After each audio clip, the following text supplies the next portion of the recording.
it's as you know, from the private side, when you put together a development plan and a cost and budget and a construction budget, that's not information that necessarily gets shared with the public sector. The public sector is interested in where's the building sit, what's it look like, how are you going to impact traffic and roads and schools and infrastructure. It's a very different perspective. And so I actually, between my time at the engineering company and at Lake Nona, really learned the development business. I had known development from the public side, but didn't really understand it from the private side like I do today because of my transferring from the public to private role. Well, and that's interesting because you sat on both sides of the table. So you sat on one side where you're planning for a community's needs.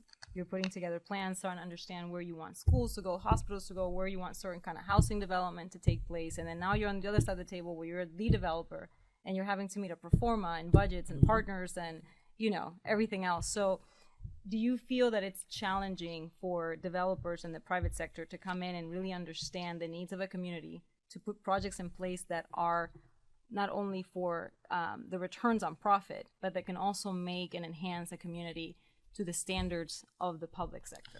The most successful developers will listen. They'll they'll read and listen. They'll read what the city or county is trying to achieve. They'll listen to surrounding neighbors. It's funny, my role now is I have my own consulting practice, and I'm still very heavily involved with Tavistock. I'm an embedded consultant. As a former corporate officer, I approve budgets and contracts and I put together consulting proposals and manage other consultants, and so I manage most of their entitlements and solve all their local government problems. So I'm kind of an embedded consultant, but I have a consulting practice that I have other clients, some private clients and a lot of public sector clients, and people ask me what I do.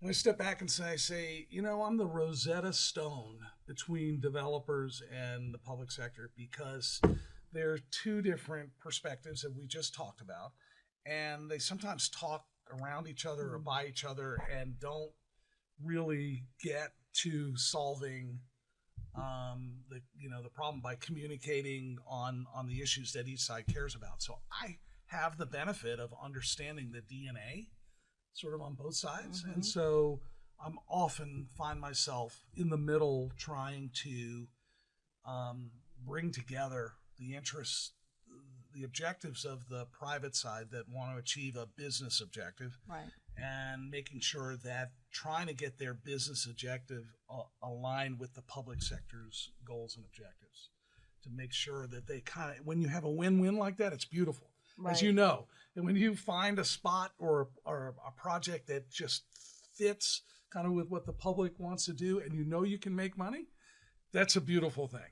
It doesn't happen every day. Not every day. So you've got to, there's some disconnects and things like that. And so oftentimes I find myself negotiating and finding ways where we can get to that win-win scenario for both. I mean, it is extremely challenging because I've always been on the private sector. And sometimes we've gotten into conversations with municipalities where we want to bring certain projects about, and they're per zoning, they're per code, but what's needed. But for some reason, for better or worse, they don't meet a pro forma because you have to make certain changes, tweaks here and there. And it is very challenging to approach sometimes municipalities and say, we want to bring this into your community. We want to do this, but we're having this issue.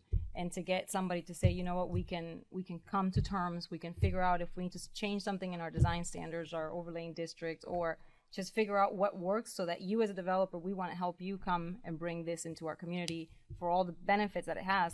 But sometimes it gets perceived as developers are just the bad guys that want to come in and just make a profit and get out. So it's a challenge, especially for local developers, right, because we get that, outside developers come in, fly by, they want to do what they want to do. But, and I'm trying to, like you said, I want to be also the Rosetta Stone that knows how to bring that in my community. We're local. I live here. I grew up here. So I have an interest, Yeah. right? So the most effective public sector planners, development administrators, city managers are the ones that when something is proposed and a developer says, we can't just make this work.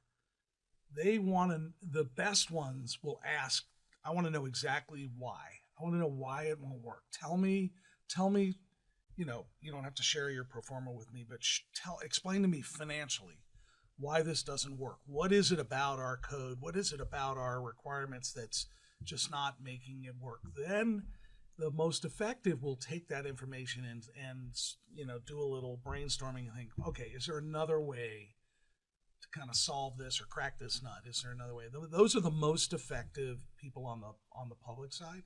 That's how I always was.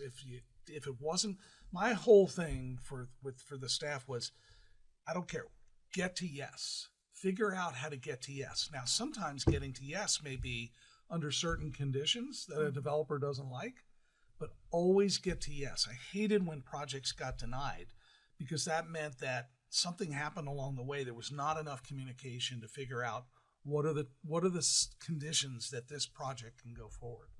And so I find the most effective public sector people are those that will listen and will ask the critical questions and want to know why something, why it's not fitting. Sometimes not every project's going to work in every situation, but boy, you're paid to really try and make it work. To be a critical thinker. Yeah. In your time when you were with the city of Orlando, was there that one project that got away? The one that you said, gosh, I wish we could have found a way to make this project work for everybody, but it never happened. We came this close to annexing the Orange County Convention Center and all of iDrive.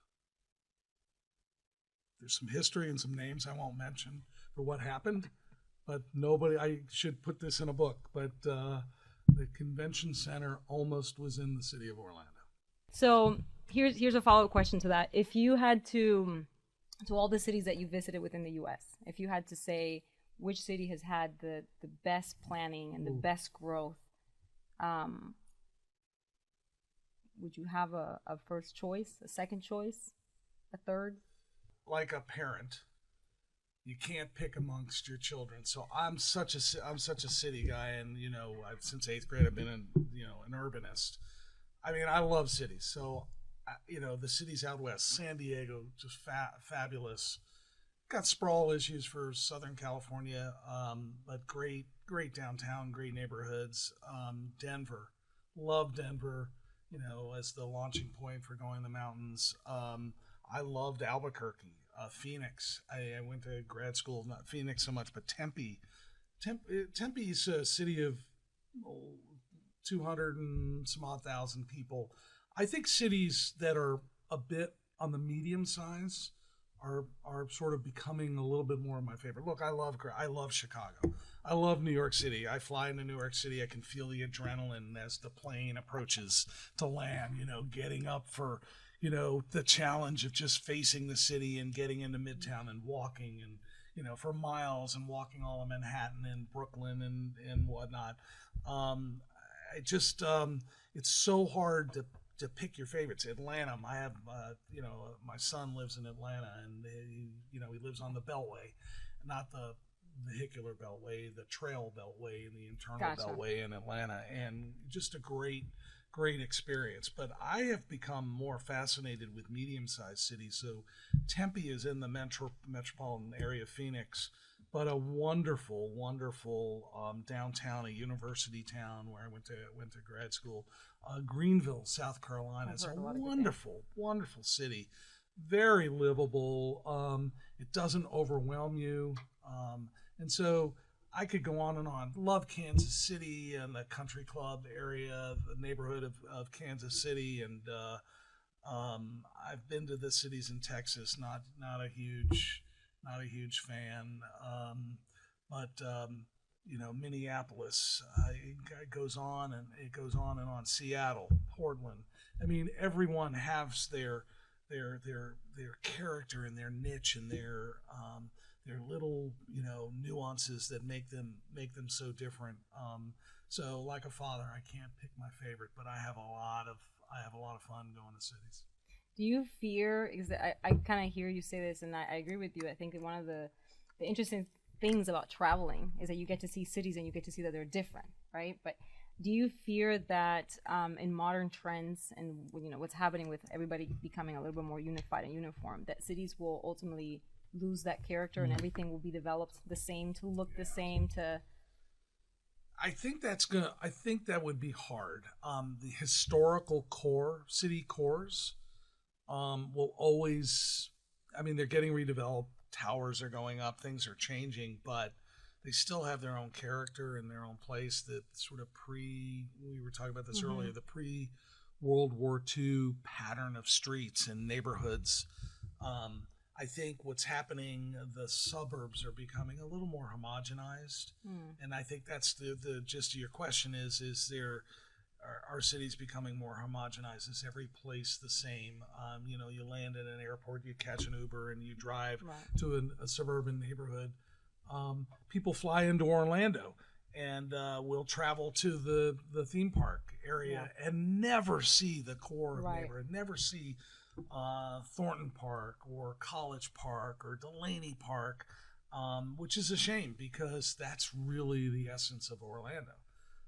So I think those core places will always be there. People may not get to them and appreciate them. Yeah, it's one of those where sometimes I do see, especially when I travel outside of the U.S., I see a lot of different cities that look different construction materials, different heights of building, different mixes of buildings in different areas. Where in Orlando, I think we do a really good job about zoning, where we don't want certain things next to certain things. I think that planning is beautiful here in Orlando.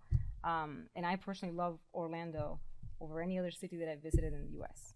Wow. I haven't traveled as much as you, but to the cities that I've been, I can still say I would much rather be in Orlando than in any other city. But I do sometimes fear that I see sometimes development projects, or I see plans of projects, like, well, it kind of looks the same. It looks a little bit like it's got some of the same elements. So it's like, is there something that you would recommend for planners, for architects, engineers, people putting together the vision to bring about a unique element to their developments? Well, there was a propensity in the past that the style of architecture for towers, office towers, we went through a period in this country where glass was, these hot. Glass towers were the going thing, and in looking back, they are reflective of a time probably in the 70s and 80s. And I think the use of the architect has a tremendous influence over, obviously, skylines and character of buildings. And I think the idea of designing for a place and using the characteristics of a city in the design.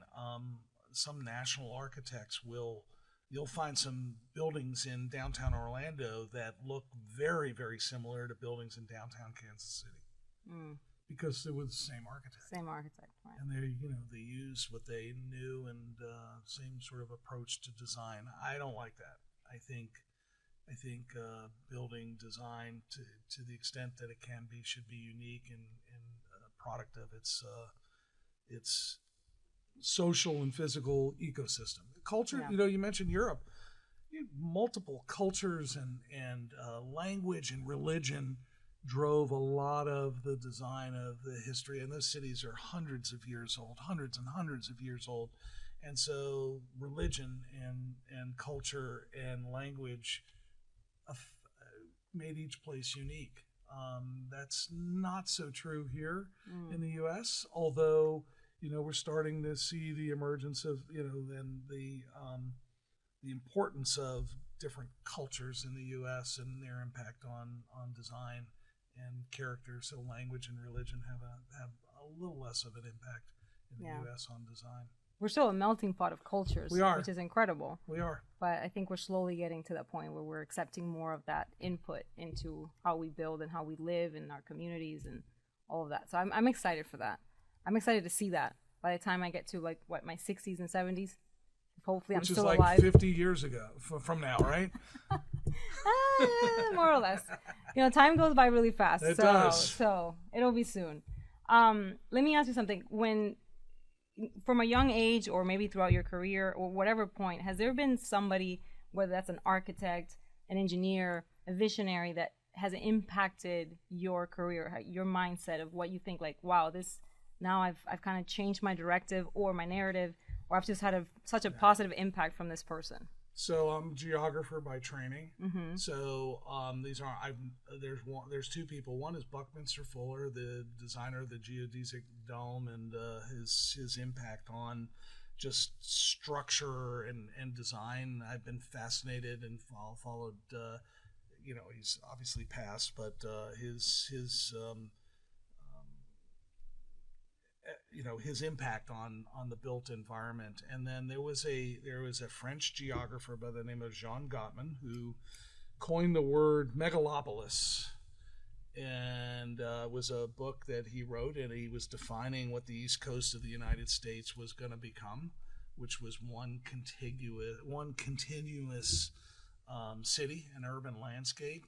And I think he was prophetic in that regard, and his work was important for helping me frame and shape my view of landscape. I look at things very spatially, in 3 dimensions, and 2 and 3 dimensions, and that's how I'm trained as a geographer. So those people have had a influence. I did meet Gottman once at a conference, and but those are the people who've had a great influence on my thinking. Was he a good person to meet, or more like he didn't speak much English? Okay. But he was very, very kind, and I've always had a fascination. Both men have passed long ago, but their influence on spatial thinking and design of the 3-dimensional design has been incredible. Well, I'm going to follow up with you offline to get a list of their books, because okay. I'm kind of interested to know. Right. But if you had to give advice to somebody starting into the planning world, maybe a young 8-year-old somewhere that's going to watch this and be like, I'm really excited to get into urban planning, city planning, what kind of advice would you give them? Well, I'd go to their city hall. I'd have my mom or dad take me to city hall and sort of arrange a meeting and do a little tour of what a planning office does. I would tell you that if that would happen, the planners down at City Hall would absolutely love for some, middle schooler who just called out of the clear blue and said, they don't know him from Adam or her from Adam, and said, I'm really interested in city planning. Can I come down and, take a little tour? They would fall over themselves to do that for somebody like that. That's who planners are. They just love that sharing of that information. And so that would be one thing I would do. I'd get, probably don't do this much with toys much anymore, but I grew up with wooden blocks, right, of different shapes, rectangular blocks and square blocks and cones and things. And I got a whole series. I would build myself a city all the time. It's just what I did. Legos. You can build cities out of Legos. And so, but I'd go get a tour from a planner. That's what I would do if I were somebody in school and had an interest. And then as I went through school, if I had a real interest, any assignment I had to write a paper, I'd figure out some way to make it about a neighborhood or whatever the assignment was, something to have to do with how people live in cities. Oh, so you were really, really married to urban planning from the moment you got exposed to it. I was really, really, I was hook, line, and sinker. And then by the time I had finished with this, my work at the city, when I moved out of the planning department into city administration, I had spent a long time since 8th grade working as a planner in my mind. And so I was ready for something. I was ready for something different. But I'll always be, my wife tells me every time we walk neighborhoods, and I will look at a house and something's wrong with it, and she calls, well, you're now a code enforcement officer, or I can drive down a street and I can describe what's going on. I can explain why the width of the road has changed from where it was. And when we travel, we are urbanists. We stay in hotels downtown. We walk. We've walked in New York City. One day we walked 22 miles all over the city. I'm a sucker You're for hooked. it. Yeah. You're hooked. I can only imagine how your brain is. You're probably walking around the street and all you're seeing is like lines, kind of like A Beautiful Mind. You're You have seeing a couple lines of violations and in your dimensions. parking lot. So if you don't want me to call them in, I can talk to Adam about getting them fixed. And no code violations, please. We're doing okay. Yeah, okay. So, and you obviously your very proficient career. What was the one mistake you made? You're like, crap. And then how did you fix it? One mistake. And how did I fix it? Well, I think was going to that engineering firm. Okay. And I fixed it by Getting picking out. up the phone. As soon as I heard that there was a real opportunity picking up that phone, I stayed at that firm probably 18 months. So it was, but once I had been thinking about, this is not a good spot for me. I'm gonna die in this cubicle, and I had to find a way out, and I did, and it turned out to be at Lake Nona, and it just offered me a complete rebirth of my career. And it's gratifying. Yeah, very gratifying. What has been the thing that you've done that's been the most gratifying? I think Medical City. And believe me, it's not just me. There's a whole team of people that are involved from the get-go. But I think the Lake Nona Medical City project has been one of the great things that I consider an achievement in my career. Is that what you would prefer to be remembered by, or is there something else? I'm dying to get a street named after me, but I don't know. I think I have to die first. You don't have a street named after you yet? No, I don't. I'm gonna have to die first, I think.